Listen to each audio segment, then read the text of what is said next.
WBCS পরীক্ষার pattern পরিবর্তনের বিষয়টা আমরা এর আগে শুনেছিলাম যে ইউপিএসসি লেভেলের যে সিলেবাস সেটা ফলো করে এবং ডেসক্রিপটিভ প্যাটার্নে ডাব্লিউবিসিএস এক্সাম কন্ডাক্ট করা হবে।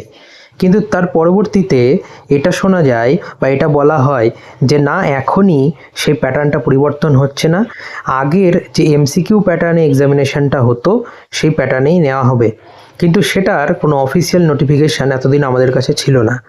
তবে গত 17ই জুন কলকাতা গেজেটে ওয়েস্ট বেঙ্গল গভর্নমেন্টের পার্সোনেল অ্যান্ড অ্যাডমিনিস্ট্রেটিভ রিফর্মস ডিপার্টমেন্টের ডাব্লিউবিসিএস সেলের পক্ষ থেকে একটা নোটিফিকেশান জারি করা হয় এবং বলা হয় আপাতত ডাব্লিউবিসিএস এক্সামিনেশন সেটা পুরনো প্যাটার্নেই হবে, অর্থাৎ প্রিলিমিনারি এক্সামিনেশন যেখানে 200 মার্কসের মাল্টিপল চয়েস কোশ্চেন্স ছিল সেরকমভাবেই হবে।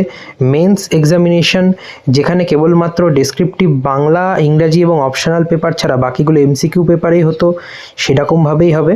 এবং তাছাড়া যে ইন্টারভিউয়ের প্যাটার্ন, যে গ্রুপ এ এবং বি এর ক্ষেত্রে 200 মার্কস, গ্রুপ সি এর ক্ষেত্রে 150 মার্কস এবং গ্রুপ ডি এর ক্ষেত্রে 100 মার্কসের, তো সেই একই প্যাটার্নেই কিন্তু আপাতত ডাব্লিউবিসিএস এক্সামিনেশন হবে, অর্থাৎ ডাব্লিউবিসিএস এর প্যাটার্ন এখনই চেঞ্জ করা হচ্ছে না।